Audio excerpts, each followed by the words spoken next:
ابو جان، آپ کی بہو آسیہ نے مجھے فون کر کے بتایا کہ آپ کی طبیعت بہت خراب ہے، اس لیے میں کام سے چھٹی لے کر آیا ہوں۔ میں کپڑے بدلوں، اس کے بعد آپ کو ہسپتال لے کر چلتا ہوں۔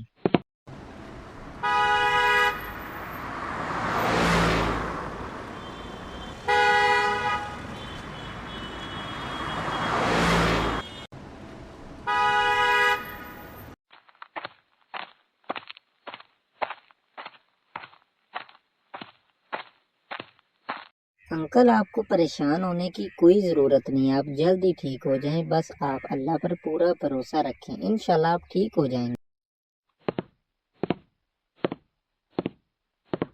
السلام علیکم ڈاکٹر صاحب، آپ میرے والد صاحب کیسے ہیں؟ آخر انہیں بیماری کیا ہے ڈاکٹر صاحب؟ وعلیکم السلام۔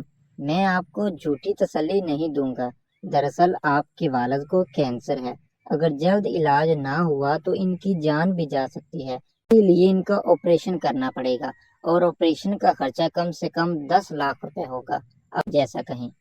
کیا کہا آپ نے؟ 10 لاکھ روپے؟ میں پیسے نہیں دوں گی، اور جو پیسے پڑے ہوئے ہیں اس کا ہم نے نیا مکان بنانا ہے، مجھے نہیں پتا، آپ بس اسے یہاں سے لے جائیں، چاہے اسے ندی میں پھینکیں یا اناتھ آشرم چھوڑائیں۔ ویسے بات تو تمہاری ٹھیک ہے، اسے علاج کروانے کا کیا فائدہ ہے، پیسے ہی ضائع ہوں گے۔ اسی لیے تو کہہ رہی ہوں، اس کو گھر میں رکھنے کا کوئی فائدہ نہیں، یہ دن رات کھانستا رہے گا اور ہمارے بچوں کی پڑھائی خراب کرے گا۔ میری مانو تو اسے کسی بہانے سے باہر لے جاؤ اور ندی میں دھکا دے دو، اس کا یہی حل ہے بس۔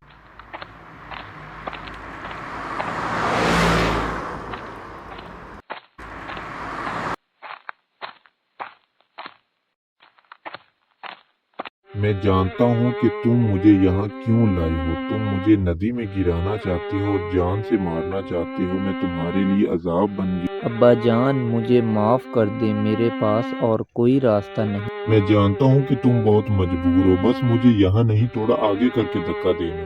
ابو، اس بات کا کیا مطلب ہے؟ میں اس لیے کہہ رہا ہوں کیونکہ اس جگہ میں نے اپنے باپ کو پھینکا تھا، اس لیے مجھے آگے پھینکنا۔ وقت کبھی ایک جیسا نہیں رہتا، اگر آج تم مجھے پھینکنے آئے ہو تو کل تمہارا بیٹا تمہیں پھینکنے آئے گا۔ وقت کبھی بھی ایک جیسا نہیں رہتا، یہ قسمت کا دستور ہے بیٹا۔ ابو جان، مجھے معاف کر دیں، میں اپنی بیوی کی باتوں میں آ کر بہک گیا تھا، میں یہ کیوں بھول گیا تھا کہ آپ میرے والد ہیں۔